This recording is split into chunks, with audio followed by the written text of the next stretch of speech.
Assalamu alaikum dear doctors. In this video I am discussing about surfactant production, and these topics I have taken from RCPCH Theory and Science book, case number 36.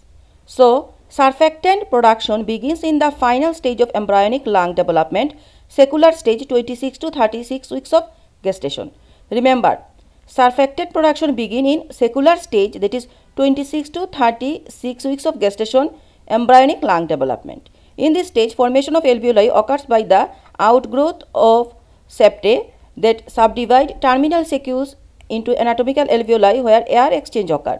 The number of alveoli in each lung increases from almost 0 to 32 weeks gestation to between 50 and 150 million alveoli in term infant and 300 millions in adult.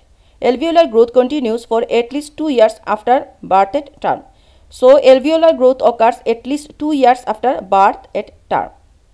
Alveoli are made up of type 1 pneumocytes, which are essential for gas exchange, and type 2 pneumocytes, which produce surfactant. So, we understand that alveoli made of type 1 and type 2 pneumocyte, where type 1 pneumocyte is essential for gas exchange and type 2 pneumocytes produce surfactant. This question come on the exam. Surfactant is produced by type 2 pneumocyte. Surfactant is made up of complex system of lipids, accounts for 90% and predominantly desaturated palmityl phosphatidylcholine.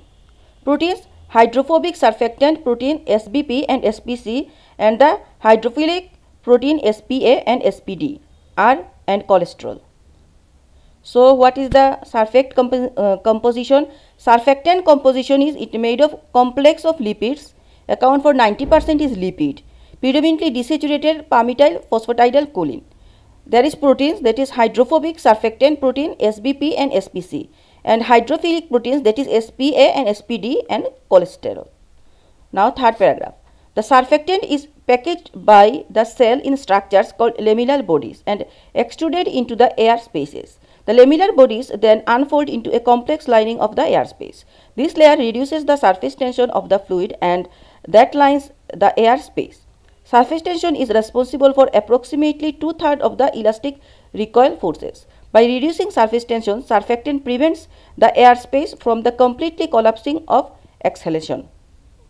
So, by reducing surface tension, surfactant prevents the air spaces from completely collapsing on exhalation.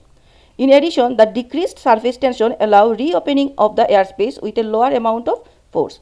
Therefore, without adequate amount of surfactant, the airspace collapse and are very difficult to expand. The major negative effects of surfactant deficiency on pulmonary function are low compliance and low lung volume, functional residual capacity, and are primarily due to achylastasis. Although both pulmonary edema and inflammation may be contributing factors, total lung resistance is slightly increased, probably as a result of airway compression by interstitial edema and damage to the airways by the increased pressure needed to expand the poorly compliant alveoli. So, we understand that from surfactant production begin final stage of embryonic lung development, that is secular stage 26 to 36 weeks of gestation. Another important point is that alveolar growth continues for at least 2 years after birth at term. 2 years alveolar growth. And alveoli are made up of type 1 and type 2 pneumocyte, where type 1 pneumocyte are essential for gas exchange and type 2 pneumocytes is produce surfactant. And surfactant composition is surfactant made up of complex system of lipid, accounts for 90% and predominantly desaturated palmityl phosphatidylcholine.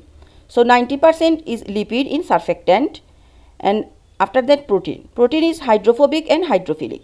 Hydrophobic surfactant protein are SPB and SPC, where hydrophilic protein are SPA and SPD, and also cholesterol.